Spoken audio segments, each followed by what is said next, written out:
All right. I want to welcome everybody to this edition of the monthly Spark Talk. My name is Lisa Blue, and I am the Director of Artificial Intelligence Strategies here at Eastern Kentucky University. When it comes to AI in higher ed, most of us are carrying some mix of curiosity, caution, excitement, fatigue. These Spark Talks are here to spark better questions, practical ideas, and usable strategies for working with AI thoughtfully. Each month, I try to feature real examples from EKU faculty and staff using AI in teaching, research, and service and professional practice. The goal is simple. I want you all to leave with something useful, whether that's a workflow to try, a question to ask, or a sharper way to help students build AI-ready habits. Today, I am so pleased to feature the work of Adria Thompson. She is a speech-language pathologist, dementia educator, and lecturer in communication sciences and disorders here at Eastern Kentucky University. She has over a decade of clinical experience, and she specializes in adult neurogenic communication disorders and person-centered dementia care. Adria is also a public speaker and content creator with a global reach. If you're not following her on LinkedIn after today, you most definitely should be because she posts tons of great content. She uses social media to make complex topics accessible for professionals and caregivers alike. And I'm proud to let everybody know that Adria just won a Faculty Innovation Award for the work that she's going to talk about here today. Monitoring the chat for Adria, so if you have questions, feel free to pop them in the chat and I'll bring them to her attention during the presentation. So with that, Adria, the stage is all yours. Thank you so much. I'm so excited. Dr. Lisa Blue and I have talked about this for a long time now to share a little bit about what I'm doing in the classroom. So I'm so excited to chat with you today. All right, so thank you for introducing me. I think we covered everything. So I am here at EKU. The only thing I would add is I graduated from here. So I graduated from EKU with my bachelor's and my master's degree, and I've spent the last a little over a decade working as a speech language pathologist in healthcare settings like nursing homes and memory care communities. And I now own a business. That's my other full-time job, separate from EKU, teaching people about dementia and how to care for people who are living with it. So you'll see a lot of what I do kind of shine through this presentation. But I want to make sure that you know what this session is all about. So we are going to talk about how AI can be used in clinical simulations for students. If you are here, then obviously that interests you, thinking about how we can use AI to increase the ability for our students to interact in healthcare situations. And we'll talk about many other applications as well.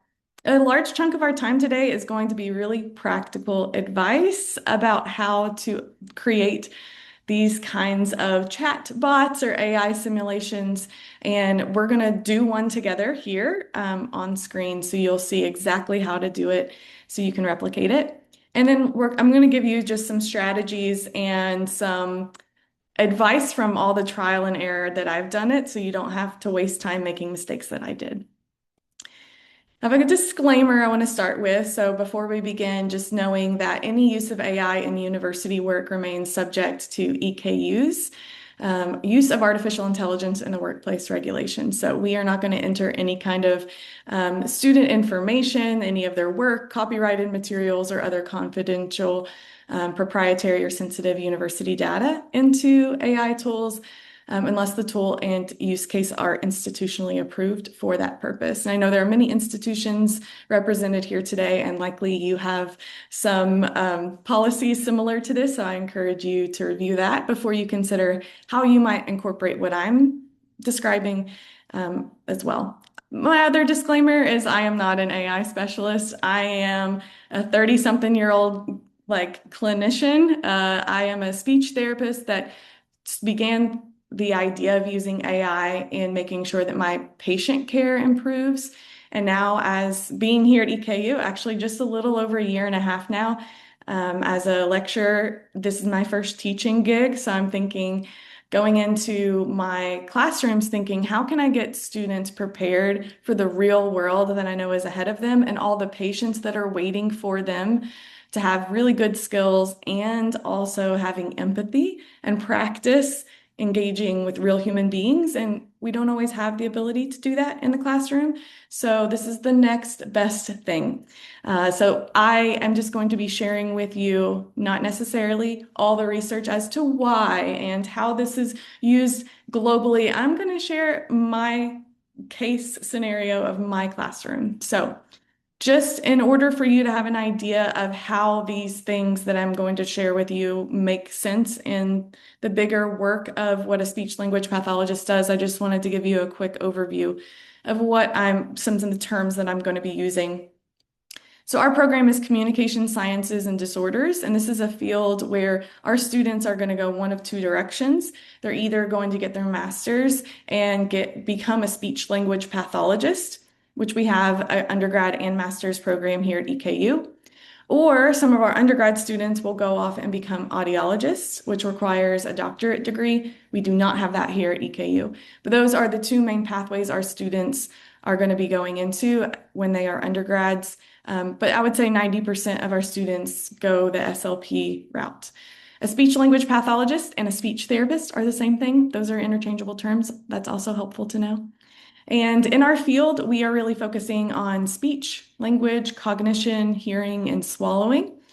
And those students who become speech language pathologists will either typically also shoot off into two pathways, one being school-based settings, so working in a school with elementary, middle, and high schoolers who have communication disorders, or working in healthcare settings, which is the route I took, so working in hospitals, in outpatient clinics, nursing homes, all of those kind of things. So it is required, regardless of which route you take, to have good clinical reasoning skills, to be able to communicate with patients and families. Not only are we communicating with other professionals and using medical jargon, but we need to be able to explain things in really simple terms. And we need to instill in them real-time decision-making. They do not have the ability to sit in front of a patient who've just had a stroke and say, hold on, let me use some AI real quick to understand how to explain this to you. They need to know how to do it on the spot. So in terms of our program and some of the gaps that I saw kind of coming in as I teach most of our medical adult focused classes, so things like aphasia and professional issues and neurology. I was seeing some gaps thinking about what I wanted my students to walk out of this classroom, the skills that they needed. And so some of the things that come to mind for me is just the scope of clinical exposure that they have. We have a really awesome partnership with model laboratory schools here at Eastern Kentucky University. And so for our students who are interested in working in the school system and working with kids, they have so many opportunities to go into our model lab as a K through 12th grade real working school. And we have courses that embed experiences where every Monday they go to model and they are working with literacy and they're working with students who have communication disorders. So we have a great partnership there, but on the medical side, we don't necessarily have that level of a resource for our students who are interested more in working with adults in healthcare. Here on our campus, we also have a speech language hearing clinic, and our students, when they are seniors and first year grads, actually get to treat patients. They get clients in our clinic, which is just right across the hall from my office. And so these are real live human beings in our community and in our state who need services, and they can come to our clinic and get them for free, which is amazing.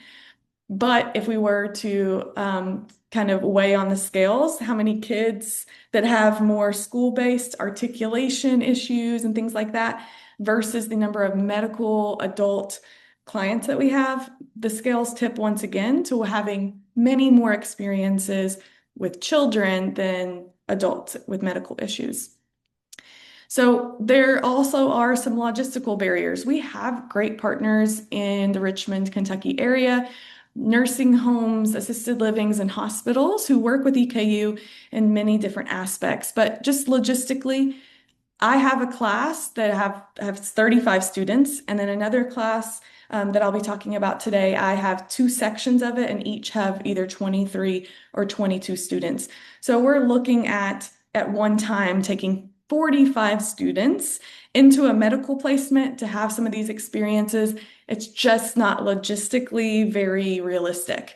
There's capacity challenges. We can't go into a nursing home with 45 students. It's just not going to work in the kind of scenarios that I'm wanting to put into my classrooms. And also going into medical settings, we have to get TB skin tests, we have to do certain vaccines and things like that to make sure that our students are safe for the patients who are already there. And then there's also ethical considerations. So I told you that we support people with communication and cognition deficits. And so there are some patients that we work with as speech language pathologists out in the real world who cannot provide informed consent. They maybe have dementia and they have a guardian or a medical power of attorney that makes decisions on their behalf. And so the idea of bringing in students, even if we could find a placement where we could physically fit, the ability for those patients to be able to consent to participating in these kind of experiences, there's a logistical nightmare there as well.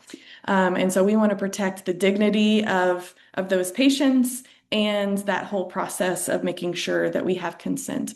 So it's just not always realistic for us to be able to work with someone with the deficits that we're looking at in a real life scenario. So I hope that kind of helps you understand why I'm considering simulation-based learning. There's tons of research as to why simulation-based learning, not just with generative AI, but in general, is beneficial for students. We see that it improves clinical confidence, reduces anxiety, it increases student engagement. I've definitely seen that with my students and some feedback that I'll show you, and active participation. These class sessions where we start doing simulations are just so much fun. Students are far more engaged than when we're lecturing and just sitting in a room. It's also going to be able to support repeated practice. And this is really where the title of my presentation comes in, where this is a low risk environment when we're doing simulations. So, and this is also going to help enhance clinical skills and decision making. This picture you see is actually taken of my students in our communication sciences and disorders program. But the location here is in the School of Nursing here at EKU. They are so incredibly generous to offer us times in their clinical skills lab where there are many hospital beds with kind of mannequin dummy patients that we can physically get into spaces and provide context for healthcare while we do some of these AI simulations. So that is just a nice little added component to what we're going to talk about. So when it comes to traditional simulations, our nursing program here at EKU has incredible skills lab and simulation lab opportunities. And these are some pictures from their program. But the simulations that are experiencing here, these mannequins specifically in their simulation lab can have certain blood pressures and heart rates, and they can respond in certain ways. But as you can imagine, there's an extremely high cost to this, and certainly not something that every program can access financially, or in our situation, we wouldn't even have the space on the second floor in the Wallace building for something like this. There's also low frequency, so students can only engage one at a time with some of these kind of simulations. And oftentimes, to allow everybody to have access, they might just be able to do it once. And limited availability. So we love going and partnering with the nursing school, but there's a lot of coordination that happens months in advance because we're not the only program that's asking for space in those kind of simulations areas. And so it's hard to replicate some of the really cool simulations that can happen outside of that physical space. They have all the technology, all the gear, all the PPE, like the gloves and the gowns and all of that that's helpful. So, what's the benefit of generative AI? It's certainly scalable. So, you'll see as we move through this, this can be accessible to thousands. I mean, probably tens of thousands. I'll just stop there at thousands. That seems to cover enough for any kind of purposes we would use of students simultaneously. So they're all can access these kind of simulations from their own computers and from their own home, wherever they are. It's also repeatable, so they can do the same simulation over and over and over again and get a different experience within certain boundaries, right? So you will set up a scenario that they can experience, but the specifics within it can vary, and that gives them a lot of repeated exposure. It's also super cost effective, especially compared to traditional simulations we might see. It can be used really anywhere, so that adds a lot of flexibility. So I want to give you 3 examples of how I use this in my class before I show you how to do this. So you have an understanding of maybe what you could do in your scenarios, in your programs, and in your classroom. So this first example is going to be an Alzheimer's patient simulation. So this is going to be used in my neurology class and my cognitive rehabilitation class. And this is going to be an AI, we'll call it a chat bot, okay? Don't get too hung up on the semantics of this, but this is going to be a chat bot that is going to act like someone living with Alzheimer's disease. And what the students are going to do is they are going to interview this chatbot using certain forms that I have created for them or some standardized assessments that we use with real humans. So they're going to be able to practice giving assessments. They're going to practice being professional in communication, but also this specific one, I have instructed them to build rapport. So to be friendly and build a relationship with these patients before we ask some hard-hitting questions, it's going to make them feel really vulnerable. So as speech therapists, we have to do cognitive assessments. So we're asking someone with memory loss to remember these 5 words or to tell me the name of these 12 things. And that is a very vulnerable moment. So I'm teaching our students not only how to do these assessments, but how to build a relationship and make sure that it doesn't feel super confrontational and scary for them. And so it's going to teach a lot of patient-centered interviewing skills and some clinical observation. I have a short video that I actually took 2 days ago when I used the simulation in the skills lab at our nursing school. Anything else you would like us to know about your interests or what makes you happy? You know, a nice cup of tea and a friendly chat always makes me happy. I'm a simple lady. Good company, little music. You can walk outside it. It's nice. That's all I need. So in that video, you'll see that we are using in this scenario a voice feature. So the students are verbally asking questions from a form they have in front of them that I've given them, which I'll show you. And then the actual chatbot is responding, and then you can choose the voice that's going to be used. So I found one that sounds like an older woman. All right, so this is also, you can't necessarily see the mannequin in that video, but I just wanted to give you an idea of the setup physically here. So we have a mannequin with a table next to it, and I have a group of usually around 3 to 4 students, just for numbers purposes, that works best in our classrooms, and they can take turns in interacting with this simulation. So for all of the chatbots that you create, you're going to have to create some kind of instructions for your student and how to engage with it. So if you just create a chatbot and say, hey, play around with this, that could be useful, but I really encourage you to consider, what's the purpose? What are the objectives of this interaction? So you heard from me what mine are. I want them to learn how to give an assessment. I want them to learn how to build rapport. And so this is kind of the instruction manual that they get when they walk up to this this experience. And I'm not going to read every single thing. You can certainly look back at this slide if you want to read it in its entirety. But essentially, I give them practical instructions about what to click. So I have the little picture of the voice feature that they would have to click in order to make the voice start. And then I ask them to take turns during the conversation speaking with this patient. And I also let them know some practical things. If they need more time to think, to click the X button, because these chatbots will hear any noise in the environment and respond to it. So in noisy environments, that can be a little bit of a challenge. But at a certain point, once the forms are completed, I ask them to tell Frances, this is the patient, that they want to speak with her daughter. And so the purpose of this is that I not only want them practice giving an assessment to a patient, but I want them to practice making sure that the information they get from someone with memory loss is accurate. So they're going to ask to talk to the daughter, and they need to confirm details that the patient said.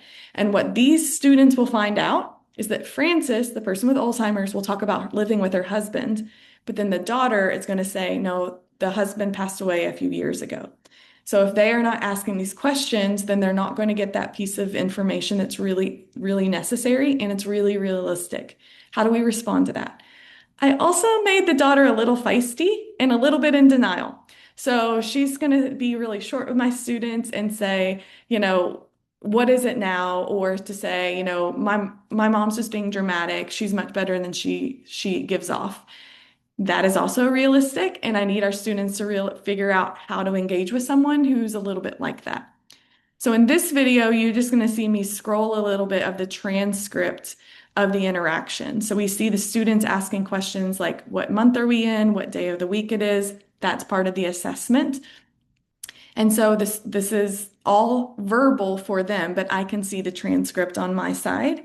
And so then we see it say, can we talk to your daughter Samantha for a minute? It says, sure, let me get her for you. What is it now? I'm Samantha. My mom's probably confused again. What do you need from me? And so then that's where the students start clarifying. So this is one of the simulations, and these are just the physical copies of the papers that I give them. So you saw them flipping through a few papers. Those are the interview questions that I've asked them to do with the AI patient, and then just a laminated form so that they know exactly what to do step by step. And then here is a short video of when they ask for the daughter. Thank you for answering those questions. And now is it okay to speak with your daughter Samantha for a second? So let's just Oh, all right. If you need to talk to her in just a moment. This is Samantha. What do you need from me now? So that's just to show you that if you do have it acting like multiple people, it's going to be in the same voice, whatever voice you give it. So there are some limitations there, but that's one example. So that's what I use in two of my classes, that AI simulation for Alzheimer's patient. Here's another example. So this is a chatbot I use to help students think through discharge decisions for patients in healthcare scenarios. So I have asked my students to take on different roles. So there's either going to be a team of 4 or 5 students, and they have little index cards, which I'll show you, that tell them what role they're playing. So they might be the speech therapist. Another person might be a PT, an OT, a family member. And so this chatbot is to help them understand how to collaborate with other professionals in making recommendations for discharge in healthcare settings. And so this is actually with undergrad students who are just entering into our program. So they don't have a lot of skilled information about interacting with patients, or they haven't taken the classes about the deficits that we're going to see. So this is going to be more of just an introduction to how healthcare conversations happen. And so here is the form I give them, and I'll play the video where I'm scrolling through. So I give them a scenario of Mr. Davis, who's 74 years old, and I tell the students to act like different professionals and ask questions that might help them know where this patient needs to be discharged. So we see students asking questions like, what's his home environment like? What are his daily abilities? Who supports him at home? How old is his wife? Right? Is she going to be able to lift him? And so they are going through this process, and then they make a determination of where they think that he should go. So they said a skilled nursing facility. It says, do you have any other questions? Is it your final answer? They say, yes, that's my final answer. And then this chatbot has been told to give them another scenario to say, okay, they went to a skilled nursing facility. They got therapy. Here's where they are now. Check back in as each family member, each professional, and then determine where they should go next. because often we know in healthcare, it's not just hospital and home. They often will make certain stops to get rehabilitation services.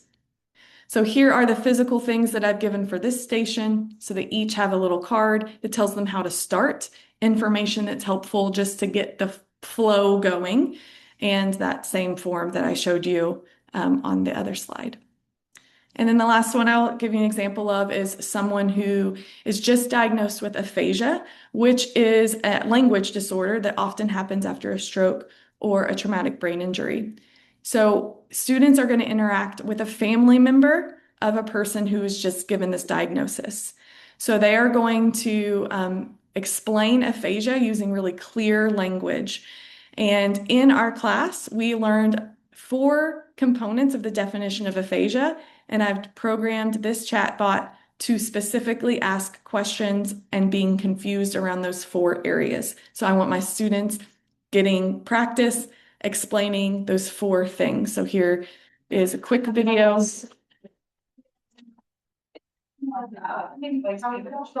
So in this class in aphasia, we didn't go to the skills lab.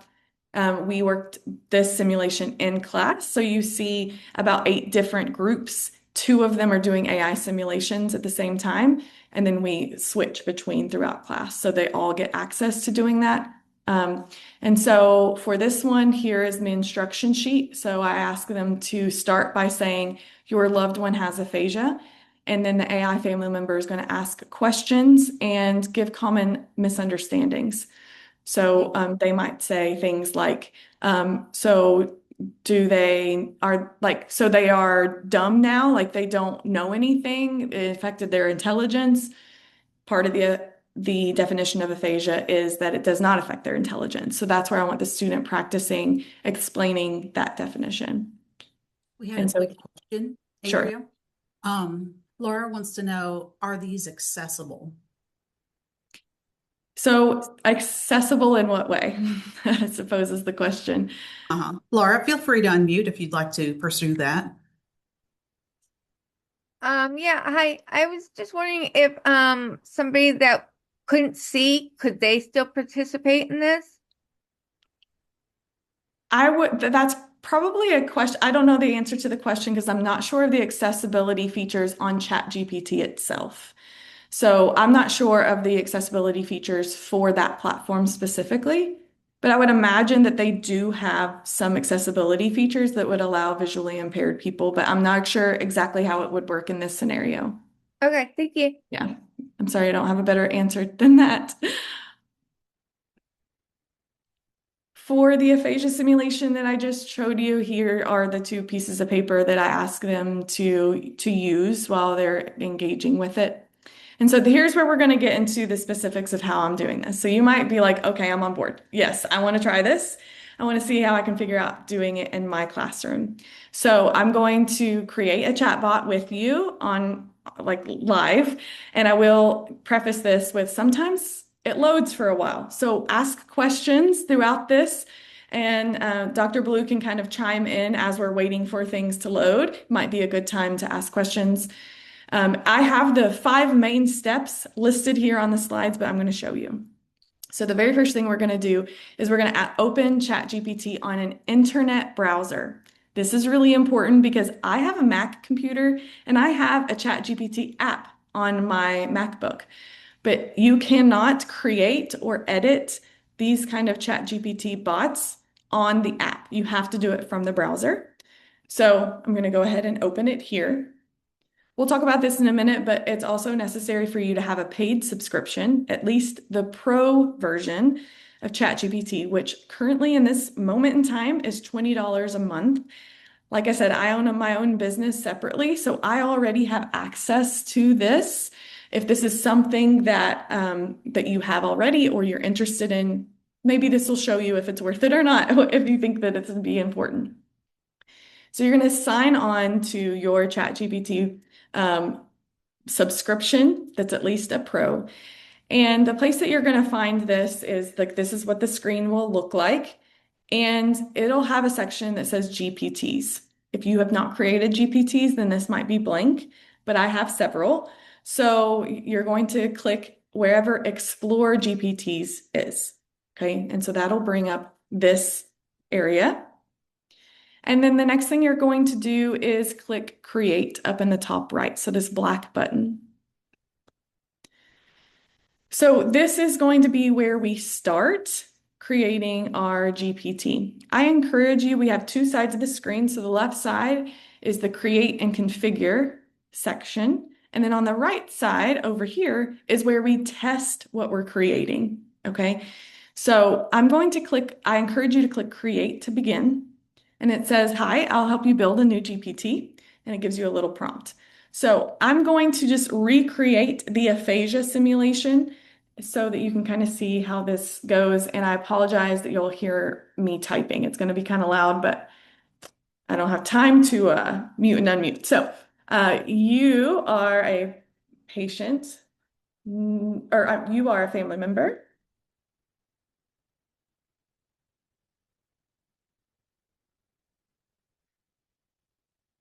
So you're a family member of a patient just diagnosed with aphasia.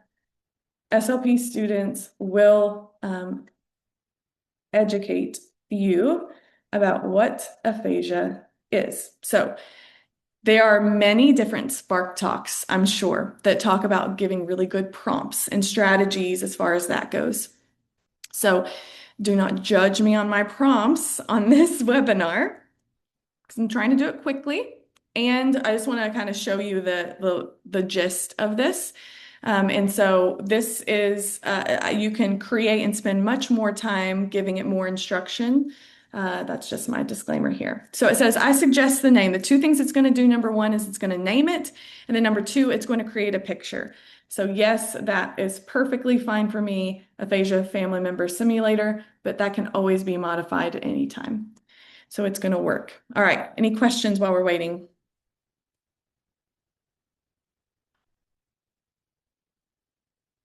So now it's going to generate a profile picture. This is the most boring part. It'll pick up after this, I promise. All right. So this, it's a roll of the dice, guys. You never know what kind of AI image you're going to get here. So if I hated this, which I do hate this because an SLP is not going to be embracing a family member. But for just this example, I'm going to say, yes, this is so perfect. Okay, so you can give it instruction to modify it in whatever way. Okay, so what we're going to do from here is just give it more information as to how it's going to behave. And throughout the entire time we're creating this, we can test it. So let's go to the right side, and I just want to test this to see what is its natural behavior, just giving the information that I already have. So your dad has aphasia. So I'm acting like I'm telling a family member. So here I'm looking at how it's responding, and I'm already thinking, well, okay, this is kind of long, first of all. I want my students to be able to go back and forth as though it's a conversation. And I'm also going to consider that I want specifically for this platform to challenge my students on the four main components of the aphasia definition, right? So I am going to share this part of my screen. So now you're seeing a PowerPoint that I've used in class, okay? This is defining aphasia, and I'm just going to pull this slide that has the definition. Okay, so it's acquired, it's neurological, it affects reception and expression of language. It's not a sensory, psychiatric, or intellectual disorder. So I'm going to go back to, not that, this. And I'm going to say, I want the students to have practice telling you these four components.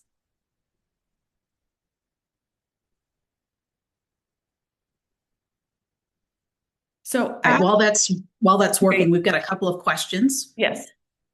So students are using your account to access the chatbot. Can you describe how they access this? Yes.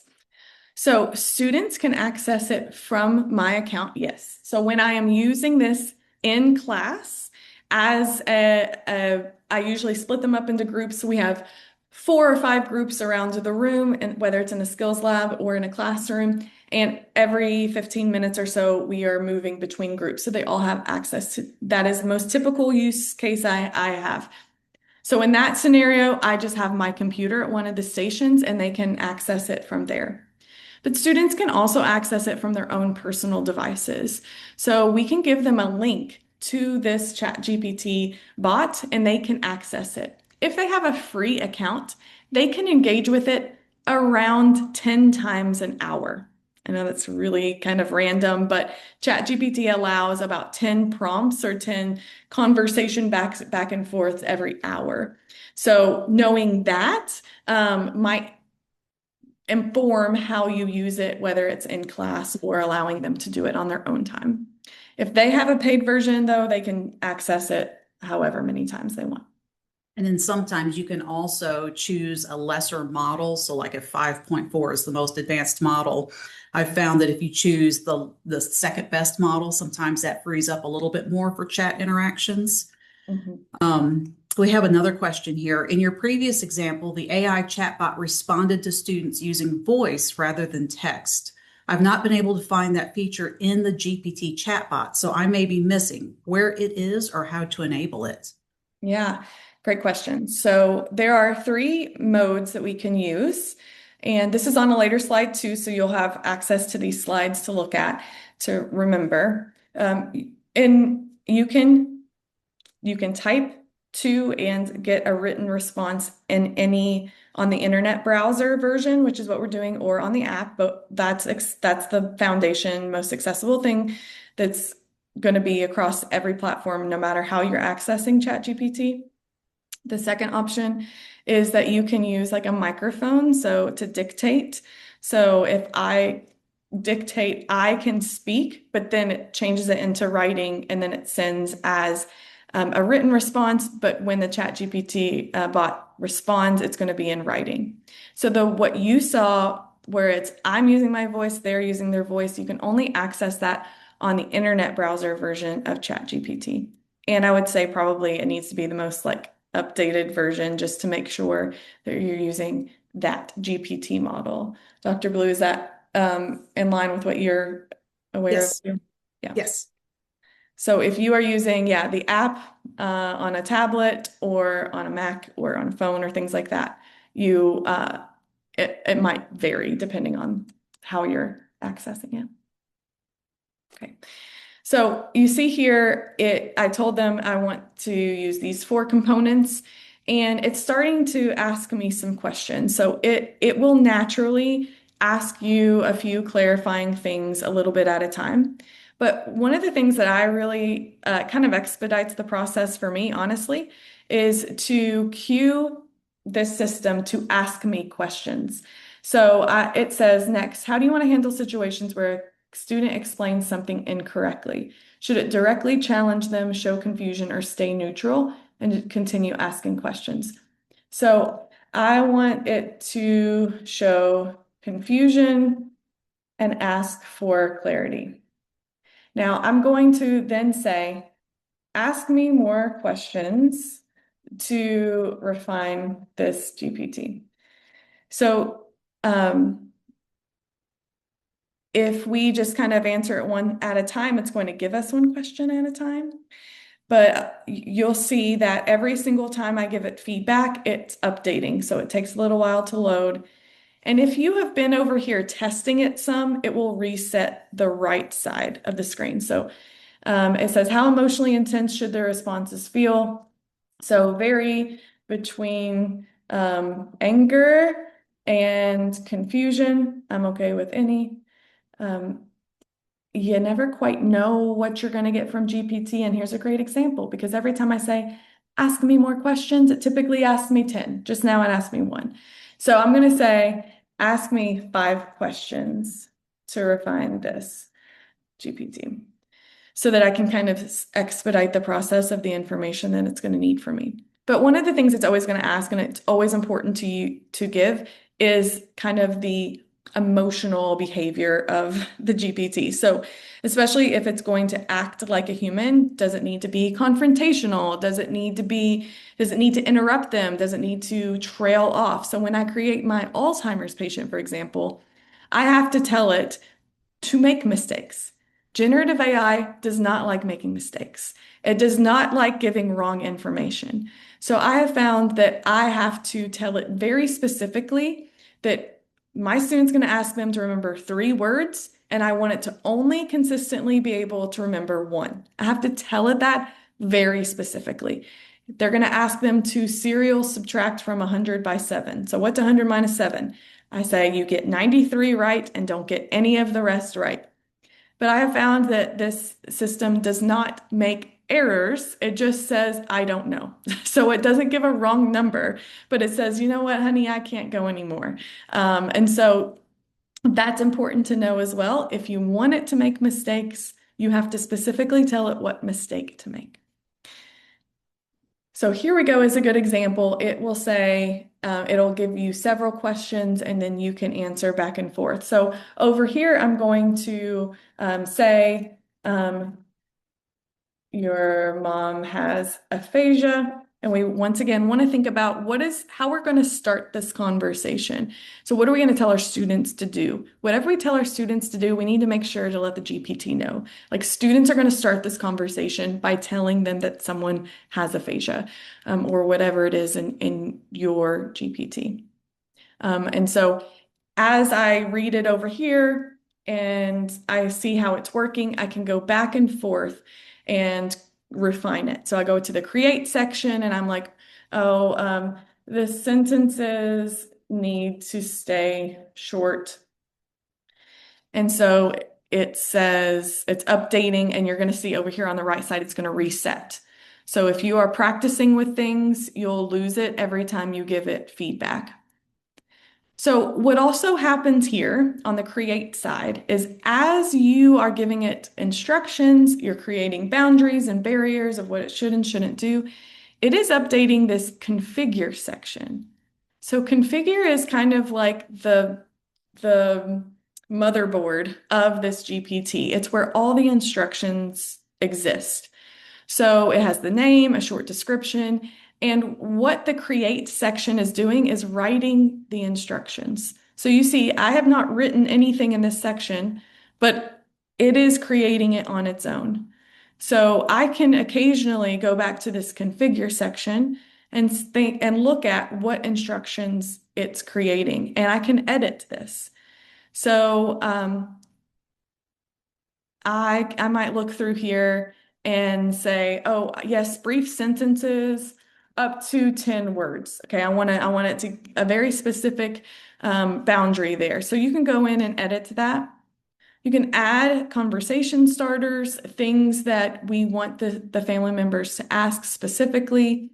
And you can also upload files. So you saw when I copied and pasted the slide with the definition on it, it uploaded that as knowledge. And so you can upload a file that could be, maybe a research article if you are creating a bot for a student to engage with a certain piece of research. You can upload that as a file, perhaps. If you have other, an assignment that you have created, you can modify that to be its own piece of knowledge or its own instruction in GPT. So you're just going to go back and forth between the create section, you're going to test it, you're going to go to configure, and all of that will help you create the bot that your students will engage with. It can take some time, but I encourage you to give enough, throw some curveballs, think like a student, what might they try? And I can show you real quick the background of my Frances patient. So in her configure section, you can see it's pretty long. I went back and forth with her a lot. And when I told you I have to tell it exactly what errors to make, in the configure section, I said in a 3-word recall task, she only remembers 1 word. In listing animals over 60 seconds, she can only name 5. And then I also say some reset behavior. So because I know each group is going to come up next, I just tell them to start the conversation with reset. So they're not creating a ton of different pages of this so that the program knows that a new group of students is coming. I'm sure there's questions. This is the fun part, but also the most important part of creating these.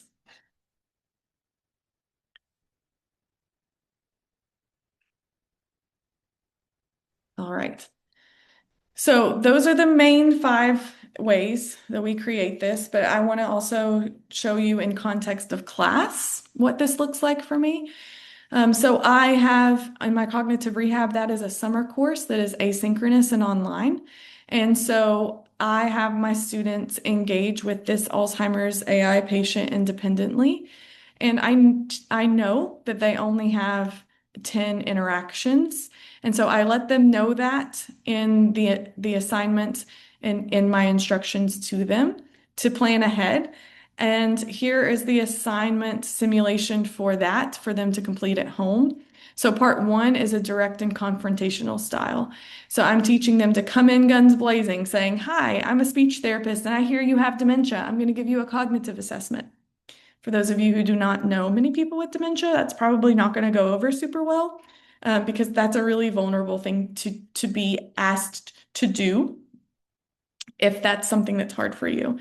And then I ask my students to reset the GPT and then be more non-confrontational, to build rapport, to get the answers to the questions that they need answered in a more conversational way.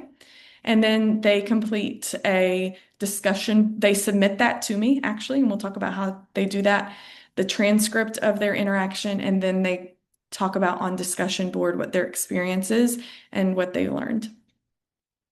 You've also seen pictures of me creating it as part of a larger simulation, integrated into multi-stations, and that is going to be through my computer. And they're going to create this assignment for the skills lab experience was to do a reflection of the entire skills lab experience, so all of the stations. So I get feedback about the AI station specifically there. And in another class, we use AI in the classroom, and then they submit a discussion board. So here's just a little glimpse of some feedback. This first one was in a course, like at the end of the course, they do a review on me as an instructor, and one of them specifically mentioned, "Ms. Thompson did a great job of integrating modern technology like ChatGPT to create interesting and engaging assignments." And then in a reflection of the discharge AI, it says, "We were at the station with ChatGPT. I realized it really does depend on knowing your patient and understanding what's best for them. So their safety and health are at the highest level. I think the ChatGPT simulation where we worked with other healthcare professionals helped me understand more clearly how everyone works together to care for patients and create a plan for them."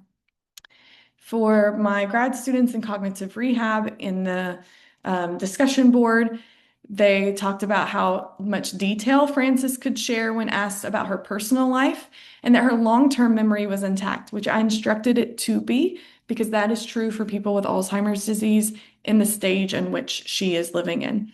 And they said after this exercise, I'll be more intentional about starting sessions with personal conversation to build rapport before diving into assessment tasks, which is really the whole point of what I wanted them to experience, to make this person-centered and make sure that our patients feel comfortable engaging with us and the things that we're asking them to do.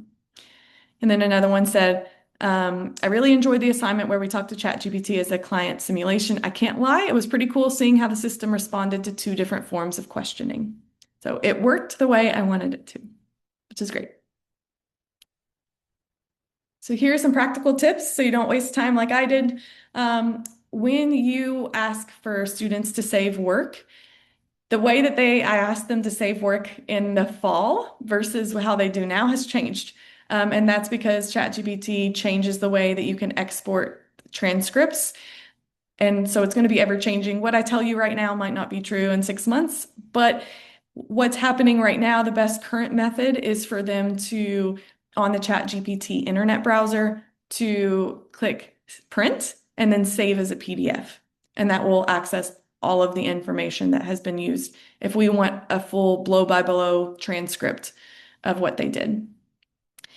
Here's where I talk about the interaction options, so typing versus microphone versus voice conversations. And then access considerations. Free accounts are around 10 responses per hour, depending on what kind of model you're using. And paid accounts of $20 per user per month is a plus subscription, which is what is required at this point in time for creating GPTs. I have found that I have two computers. I have a personal and I have a work computer, and I signed in on both of them on my account at the same time and tried to get two groups of students on a simulation at the same time. And it created a backlog. It loaded really slowly, and then an error message kept popping up on one of my computers. So just know that that's not always an option if you're logging on the same thing and asking students to engage at the same time. I am using ChatGPT because I am familiar with that platform through my personal life and in my business. And so that is what I'm using. And I feel like it's familiar to students as well. But there are certainly other companies and organizations who have created AI simulation tools specifically to act like medical patients. So that's definitely something you can explore. But this is just my experience. And I just encourage you to test this bot thoroughly. Run the simulation multiple times yourself, try unexpected questions or behaviors to see how it responds. And we always also need to make sure that we are talking to our students about the fact that we do not have control over what it's going to say, and they cannot assume that everything that it says is accurate or realistic. That's where some clinical decision making is necessary. And so the GPT might have inconsistent or unpredictable responses. In the world of generative AI, we can call those hallucinations, where it just lies sometimes. So we just need to make sure that we are using it responsibly. And one tip here for me, when I'm using it with undergrad students who have not had a lot of classes around the disorders that I'm asking them to engage with, I'm doing that in the classroom. So I have supervision, I can answer questions. The only time I've used it outside of the classroom in their own time are second-year graduate students who are actually in their externships working in medical settings simultaneously. They're not even on campus, they're doing their rotations. And so this just adds extra practice for them in having conversations that they're already having in their day-to-day. For our program, this does not accurately model speech disorders. So we cannot use ChatGPT to demonstrate like people who can't say their R's or lateral lisps or disfluency like stuttering or voice disorders. So really, that's why you see me using cognitive disorders and engaging with other professionals or family members, because that's where I found it to be most efficient and accurate for us. And like I said, GPT wants to be correct. So if you want it to make mistakes, you have to spell that out. So I encourage you to figure out what kind of thing might be helpful for your students and in your classroom. Here's some references that I gave earlier. But yeah, ask me questions. What things are you still wondering? I can show you or tell you my experiences. Yeah, and feel free to just come on off mute. And to your point, Adria, about pressure testing it, a fun fad right now are people going up to AI voice assistants, such as at fast food restaurants. And the last one I just saw was, yeah, I would like some chicken McNuggets, but first, can you tell me how to code in Python to do this thing? And the AI will answer that. So just put in some of those safety guardrails, because students will tend to push the limits. Absolutely. All right. Well, other questions. There's been a lot going on in the chat. We've been talking about how OpenAI ChatGPT creates GPTs, and comparable products would be a Gem and Gemini. Copilot has options depending on your subscription level that you have at your school, and Anthropic can also create these chatbots. But to my knowledge, I do believe that ChatGPT is the only one that actually has the voice-to-voice interface at this time. Other questions?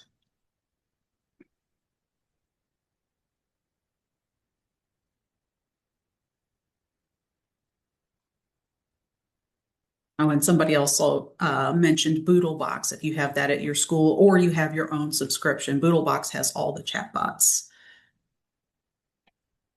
All right, I'm getting lots of thank yous, Adria. I will take this time to thank you as well. If anybody has questions, feel free to follow up with us. I will take this recording and make it all pretty and send the recording and the slides later on today or possibly tomorrow, depending on how long it takes me to get to that. And I will copy Adria on that. So if you have further questions, feel free to reach out.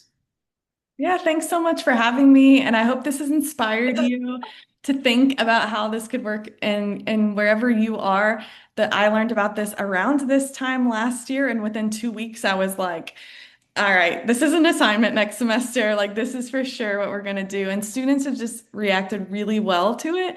They get so excited, especially when it talks back. They're like, I didn't know. But it's really good pressure. It's low stakes, but it's good pressure, especially with the voice feature, because they have to think on their feet and be able to quickly respond. Because if you don't, ChatGPT just shuts down, like it turns off the feature. So they have to engage. And I think that's really a big challenge for us, is figuring out how students are responding on the spot in moments. And so this is a really fun way to test it.